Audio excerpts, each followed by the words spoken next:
Hola, ¿qué tal? Me da muchísimo gusto estar de nuevo aquí contigo en este estudio de meditación de la palabra de Dios que se nos dirige en la misa dominical de este 17º domingo del tiempo ordinario, 27 de julio, última misa del mes, última misa dominical del mes. Bueno, pero antes pongámonos en manos del Espíritu Santo, en el nombre del Padre, del Hijo, del Espíritu Santo. Amén. Ven, Espíritu Santo. Ven y cólmanos con los dones del conocimiento y la sabiduría. Fortalécenos, te lo pedimos, con la gracia celestial, para que podamos grabar en nuestra mente, atesorar en nuestro corazón y practicar en nuestras obras todas las enseñanzas de tu santo libro que nos conducen a la salvación. Amén. Bueno, y antes de entrar de lleno a nuestro estudio del Evangelio y toda la palabra que se nos dirigió el día de hoy en la misa, quiero retomar la pregunta y decirte por qué voy a misa. Bueno, y me gustaría traer a colación el mensaje del pasado 24 de julio, el jueves, cuando los apóstoles le preguntaban a Jesús por qué les hablaba en parábolas. Y él les contestó: a vosotros se os ha concedido conocer los secretos del reino de los cielos y a ellos no. Y termina diciendo: dichosos vuestros ojos porque ven y vuestros oídos porque oyen. Os aseguro que muchos profetas y justos desearon ver lo que veis vosotros y no lo vieron, oír lo que oís vosotros y no lo oyeron. Y el padre Luis Carlos Lerma en su homilía nos explicaba que Jesús es la plenitud de la revelación de Dios, nuestro Padre. En nuestro Señor Jesucristo, Dios nos ha dado a conocer todo lo necesario para nuestra salvación. Aquí hay que imaginar y comprender que ni Abraham conoció el plan de Dios que iba a culminar en Jesucristo, ni Isaac, ni Jacob, ni Moisés mismo, ni Isaías, ni Jeremías, ni Ezequiel, ni ninguno de los profetas. Todos ellos trabajaron previamente para que, llegando a la plenitud de los tiempos, Dios enviara a su Hijo Jesucristo. Entonces podemos imaginarnos a todos los patriarcas, profetas, los jueces, todos los que vivieron antes de nuestro Señor Jesucristo, con esa gran incógnita. Bueno, ¿para quién estamos trabajando? ¿A quién le estamos preparando el camino? Nosotros no, nosotros somos privilegiados porque ya tenemos la certeza, porque a partir de los apóstoles nosotros hemos conocido la plenitud de la revelación. Todo lo que Dios ha querido revelar para que nosotros nos salvemos ya está dicho. Por eso nosotros ya no tenemos pretexto. De una u otra forma hemos conocido la buena nueva, la revelación del Hijo de Dios.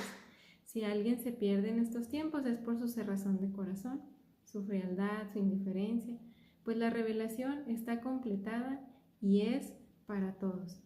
¿Y si sabías tú que la misa es el sacrificio por excelencia? Cada vez que se celebra la misa, de hecho, es Navidad y es la pasión de nuestro Señor Jesucristo y la Pascua de la Resurrección. En cada misa renovamos el misterio, así como Jesús se lo mandó a sus apóstoles en la última cena: hagan esto en memoria mía. Y siguiendo ese mandato, en cada misa Él se nos da a través del pan, a través de la Eucaristía. Y yo quisiera decirte, si tú supieras que la persona que más amas te vería cada día en una cita muy especial, ¿no asistirías a ese encuentro? Pues eso es la misa, es el encuentro con nada más y nada menos que el que más nos ama en todo el universo, con un amor eterno. Entonces, esa es una de las razones por las que yo voy a misa. ¿Tú? ¿Tú por qué vas a misa? Bueno, y luego también, si tienes la duda de por qué hago este seminario, por qué hago estos videos, bueno, ya te lo había dicho, porque me estoy tomando muy en serio mi apostolado, mi testimonio, porque el conocimiento nos hace responsables, y yo, al haber recibido este conocimiento, es como un fuego, es como una antorcha encendida que desea incendiar a más antorchas. Y esa es Esa es la razón. Y me gustaría aquí recordar, como ya les he citado muchas veces, a Monseñor Roberto Sipols en su meditación del Santo Rosario. Esta vez voy a citar su meditación del segundo misterio gozoso sobre la visitación de Nuestra Santísima Virgen María a su prima Santa Isabel. Y él dice: ¿qué pienso yo cuando rezo este misterio? Y digo, este es el misterio que me urge. ¿Por qué? Porque veo que María recibe a Jesús y se va corriendo a la casa de Isabel a llevarle a Jesús, a llevar el Espíritu Santo a esa casa. Y me hace pensar en el apostolado. Cuando uno lee el Evangelio en latín, dice que María se fue a la montaña festina. Festina significa corriendo, con fuerza, y me hace pensar que los hijos de Dios no podemos ser gente quedada, sino que si somos hijos de María y somos de la raza de la Virgen, debemos tener carrera, rapidez, fortaleza, correr por esas montañas para arriba y por esos valles hacia abajo, llevando la palabra de Dios. Somos como María, portadores de Jesús, y que el que escucha nuestro saludo como el de María, en vez de decir ya llegaron las malas noticias, ya llegó el desánimo, digan: dichoso tú que has creído, todo lo que Dios se cumple, porque la palabra de María e Isabel fue una palabra cargada de Espíritu Santo. Por eso le llamamos vaso espiritual en las letanías, porque se desbordaba. Y así debe ser con nosotros, conmigo y contigo. Y yo rezo por todos los que predicamos la palabra de Dios, para que no tardemos y vayamos rápido como la Virgen festina. Así que si te preguntabas por qué hago estos videos, pues esa es una de las razones. Te las iré revelando poquito a poquito, pero esta es una de las razones por las que me urge compartir la palabra de Dios. Y sin más, pasamos a dar la introducción a lo que va a ser la misa de la palabra de Dios que se nos revela este domingo. Y nuestro misal diocesano comienza la celebración de esta misa diciéndonos que nos reunimos en la presencia de nuestro Padre Dios para alabarlo, para bendecirlo y para darle gracias, porque Él está con nosotros siempre y dispuesto a atender nuestras súplicas. Con la Iglesia entera y con los discípulos de todos los tiempos venimos a decirle: Señor, enséñanos a orar. Pidamos, busquemos y llamemos, seguros de que el Señor nos dará junto con su Santo Espíritu lo que más nos conviene. Y es así que el Evangelio de este domingo inicia con la escena de Jesús rezando solo, apartado. Cuando finalmente termina, los discípulos le piden: Señor, enséñanos a orar. Y Él responde: cuando oren, digan Padre. Esta palabra es el secreto de la oración de Jesús, es la llave que Él mismo nos da para que podamos entrar también en esa relación de diálogo confidencial con el Padre que le ha acompañado y sostenido toda su vida. Al apelativo Padre, Jesús asocia dos peticiones. Primero, sea santificado tu nombre, y segundo, venga a nosotros tu reino. La oración de Jesús y por lo tanto la oración cristiana es antes que nada un dejar sitio a Dios, permitiendo que manifieste su santidad en nosotros y dejando avanzar su reino a partir de la posibilidad de ejercer su señorío de amor en nuestra vida. Otras 3 súplicas completan esta oración que Jesús nos enseña en el Padre Nuestro. Son 3 peticiones que expresan nuestras necesidades fundamentales: el pan, el perdón y la ayuda ante las tentaciones. La enseñanza fundamental de Jesús sobre la oración prosigue luego con 2 parábolas, en las cuales toma como modelo la actitud de un amigo respecto a otro amigo y la de un padre hacia su hijo. Ambas nos quieren enseñar a tener plena confianza en Dios. Él conoce, por cierto, mejor que nosotros mismos nuestras necesidades, pero quiere que se las presentemos con audacia y con insistencia, porque este es nuestro modo de participar en su obra de salvación. Él no hizo robotitos, Él hizo seres pensantes y libres, por eso Él quiere que nosotros participemos. Insistir e insistir ante Dios no sirve para convencerlo de algo, sino para reforzar nuestra fe y nuestra paciencia, es decir, nuestra capacidad de luchar junto a Dios por cosas realmente importantes y necesarias. Entre estas hay una especialmente importante, pero que casi nunca pedimos, y es precisamente el Espíritu Santo. Dame el Espíritu Santo. Y Jesús lo dice: pues si ustedes que son malos saben dar cosas buenas a sus hijos, ¿cuánto más el Padre Celestial dará el Espíritu Santo a quienes se lo pidan? El Espíritu Santo, pero ¿para qué sirve el Espíritu Santo? Sirve para vivir bien, para vivir con sabiduría y amor, cumpliendo la voluntad de Dios. La Virgen nos lo demuestra con su existencia totalmente animada por el Espíritu de Dios, que ella nos ayuda a rezar al Padre unidos a Jesús, para no vivir de forma mundana, sino según el Evangelio, guiados por el Espíritu Santo. Y este fue un mensaje sintetizado del mensaje que dio el Papa Francisco en el Ángelus el 24 de julio del 2016. Y en la primera lectura que se toma del Génesis, este domingo, Dios ha decidido destruir 2 grandes ciudades en donde el pecado ha rebasado ya todos los límites, pero la insistente mediación de Abraham hace de este coloquio con Dios un pasaje verdaderamente impresionante. En la segunda lectura tomada de la segunda carta a los Colosenses, San Pablo nos recuerda que por medio del bautismo hemos muerto y resucitado con Cristo. Se trata de una experiencia que nos da la posibilidad de entrar en una nueva forma de intimidad con nuestro Dios y Padre. Y como ya vimos en el Evangelio de San Lucas, se nos da toda una catequesis sobre la oración sincera y perseverante. Por medio de una parábola y sobre todo por su ejemplo y el regalo del Padre Nuestro, Jesús nos invita a confiar en Dios. Así que por lo tanto, hermanos, elevemos ahora nuestras súplicas al Padre del Cielo y presentémosle nuestros humildes dones, que junto con ellos vaya nuestro compromiso de interceder por aquellos que se han olvidado de Él y de sus santos preceptos.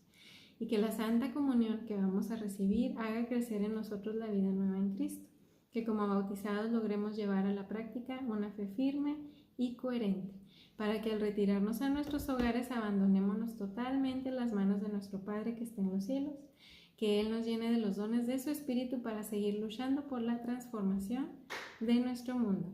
Y ahora sí, iniciamos. Y la Biblia Católica para Jóvenes nos dice de la primera lectura tomada del Génesis, nos habla de la familiaridad con Dios. Dios le habla a Abraham de su plan de castigar a Sodoma y Gomorra. Abraham intercede con audaz familiaridad, pues siente compasión por la gente de estas ciudades, y Dios se complace con los sentimientos de Abraham, que reflejan su corazón compasivo. Y se nos ofrece esta oración al respecto. Señor, al igual que Abraham, creemos en tu bondad y tu justicia. Pedimos por nuestro mundo sus penas e infidelidades. Nos preocupan los jóvenes sin trabajo, los que viven en soledad y sin sentido su vida. Hoy te presentamos el dolor y la angustia de quienes se aturden con las drogas o el alcohol, de los niños abandonados y las jóvenes que han sido violadas. Sabemos que deseas perdonar a quien hace daño y acompañar a quien sufre. Hazle sentir a todos tu cariño en su vida. Ahora no tenemos que arguir como Abraham y pedir tu perdón si existen 40, 30 o menos justos, pues ya nos entregaste a Jesús como nuestro único Salvador. Unidos a Él, te pedimos por todos los jóvenes que sufren y por quienes causan sus sufrimientos. Sorpréndelos con tu amor, que te reconozcan como el mejor amigo, el que entiende los más íntimos secretos, quien perdona y llama a la conversión. Y se nos hace esta pregunta, que quiero que te la tomes personal, así como yo. ¿Cómo quieres que yo te ayude a darles la vida nueva que les tienes destinada? Llevémonosla de tarea. Y también la Biblia Católica para Jóvenes nos dice del Salmo responsorial del día de hoy, el Salmo 137, que es la acción de gracias por el cumplimiento de las promesas de Dios, nos dice que este testimonio de fidelidad y antitestimonio de fraternidad es tomado y nombrado a partir del rey David. Y el corazón de este salmo es un vigoroso testimonio de fidelidad que se recuerda a Jerusalén en tierra extranjera y se expresa la negación a cantar himnos a Dios ante los paganos. Olvidar a Jerusalén significaba para ellos, para los desterrados, perder el sentido de Dios, y acordarse de la ciudad santa los ayudaba a mantenerse fieles. Las expresiones de venganza y de crueldad contra los edomitas y los babilonios en la última parte del Salmo se contraponen rotundamente con el espíritu del Evangelio que prohíbe la venganza. Para orar con esas palabras en este y en otros salmos similares, hay que aplicarlas a nuestra lucha contra los poderes que se oponen al reino de Dios, pero nunca contra personas y pueblos. Y el Salterio de Monseñor Straubinger nos dice que este salmo, que lleva el nombre de David, como todos los que siguen hasta el Salmo 144, el rey profeta bendice al Señor porque ha visto escuchada su oración, quizá cuando todo Israel estuvo reunido bajo su cetro. Luego, con acento profético, anuncia la alabanza de Yahvé por todos los reyes de la tierra, que un día oirán su palabra. Nos escuchaste y nos llenaste de valor, dice el Salmo. Y esta palabra está en el sentido de audacia. Según algunos, el sentido sería sobrepujaste cuanto yo podía desear. San Pablo expresa este concepto diciéndonos que el Padre es poderoso para hacer infinitamente más de todo cuanto podemos pedir y aún pensar. Con igual espíritu exclama Teresa de Lisieux, oh Dios mío, has excedido mi expectativa. Y también dice, respecto de, no abandones la obra de tus manos. No mires, comenta San Agustín, mi obra sino tu obra, porque si algo bueno hay en mí, de ti viene y por tanto es tuyo más que mío. Y aquí tuve un pequeño error, dije que era de la segunda carta a los Colosenses, pero no, es de la primera carta a los Colosenses capítulo 2. Y aquí Pablo no quiere que los colosenses se crean obligados a hacerse circuncidar y vivir según la ley de Moisés, porque él, que estaba circuncidado y había vivido bajo la ley, sabía por experiencia propia que eso no lo había salvado. No basta quitarse un trocito de piel por la circuncisión, hay que sacarse de encima todo el cuerpo carnal. Esto, según Pablo, no quiere decir matarse, pero sí hacer morir en sí mismo el egoísmo y la mezquindad, la codicia, la excesiva confianza en sí, todo eso en que cunde el pecado. Hay un gesto que para los cristianos reemplaza la circuncisión y significa la muerte del cuerpo carnal, es el sacramento del bautismo. Uno ahoga al pecador que lleva en sí y sale del agua y resucita con Cristo. Claro está que dicha muerte y resurrección se cumple definitivamente si uno vive y muere en conformidad con lo que representa el bautismo. Hoy tenemos en América un 90% de bautizados, pero de hecho el bautismo no cambia cosa alguna en su vida. El cristiano por regla general no pertenece a ninguna comunidad renovadora. Le hace falta todavía el despertar, el cambio profundo. Fue bautizado pero no resucitó. Canceló nuestra deuda. En la carne crucificada de Jesús se acabó la tiranía de las fuerzas del mal. Fueron burladas porque la violencia agotaba sus recursos contra quien se negaba a responder por la violencia. Y la ley se volvió inútil. El sacrificio de Cristo abre tiempos nuevos en que los hombres se van a liberar de todo lo que pesa sobre su destino. Tomado de la Biblia, del comentario de la Biblia latinoamericana. Y la revista Biblia y Vida Litúrgica nos dice de nuestro Evangelio del día de hoy que las palabras del perito de la ley nos situaban ante la doble exigencia del amor de Dios y del prójimo. Con el buen samaritano habíamos descubierto el sentido del amor al prójimo. María, el domingo pasado, reflejaba el valor de la escucha de Jesús. Pues bien, sobre ese fondo se ha venido a situar el tema de la oración de que trata nuestro texto del día de hoy. La fórmula de oración que Lucas nos transmite es más concisa que la de Mateo y refleja con mayor verosimilitud el lenguaje de Jesús. Su tema es siempre el mismo, la apertura del hombre ante el misterio del Dios que se revela, es decir, el reino. Las dos primeras peticiones del capítulo 11, versículo 2, nos constituyen algo así como el trasfondo o base general de todo el resto. Ambas coinciden en el hecho de implorar la manifestación de Dios sobre la historia. Dios revela la santidad de su nombre precisamente en la venida de su reino. También las dos peticiones siguientes, en el versículo 3 al 4, forman un paralelo. La primera fórmula positivamente implora desde ahora el pan del reino. La segunda, de manera negativa, pide que la llegada del reino se traduzca en el perdón. Estas peticiones son necesarias porque la vida del hombre está apoyada sobre el borde de la tentación o el peligro de la caída escatológica. Por eso hay que suplicar a Dios que nos mantenga firmes en el centro del peligro que se cierne. En todos estos rasgos, la vieja oración de Jesús y de la Iglesia se ha venido a mostrar como plegaria escatológica. Es la súplica del hombre que se descubre abierto ante el misterio del reino y que confía totalmente en su presencia o fuerza salvadora. Para entender plenamente su hondura es preciso que nos fijemos todavía en dos palabras. En primer lugar, el reino ha dejado de ser una especie de fatalidad que nos rodea y se ha venido a convertir en don de amor. Por eso toda la oración se ha dirigido de manera personal al Padre. El reino es el regalo de amor y de confianza que ese Padre nos ofrece.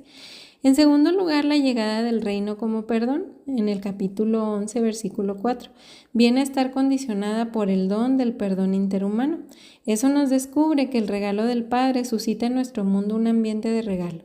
Allí donde el perdón de Dios no se traduce en un perdón interhumano, la oración de Jesús resulta mentirosa.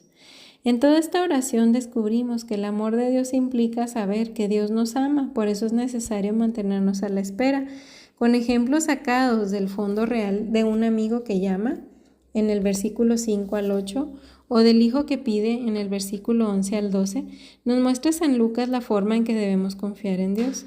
Nuestra existencia no está acabada todavía, somos incompletos. Por eso, porque somos pobres, tenemos que pedirle a Dios la hondura de vida que es el reino.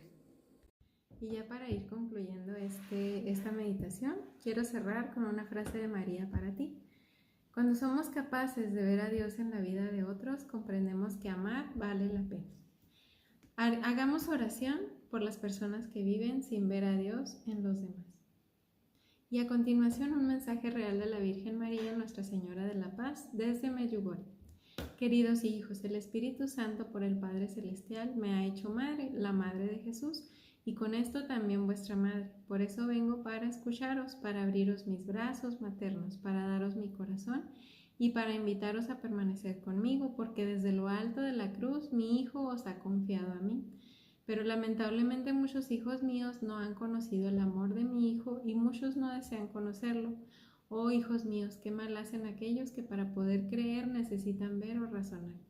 Por eso, hijos míos, apóstoles míos, en el silencio de vuestro corazón, escuchad la voz de mi Hijo para que vuestro corazón sea su morada, para que no sea un corazón oscuro ni triste, sino iluminado por la luz de mi Hijo. Con la fe, buscad la esperanza, porque la fe es la vida del alma. Nuevamente os invito, orad.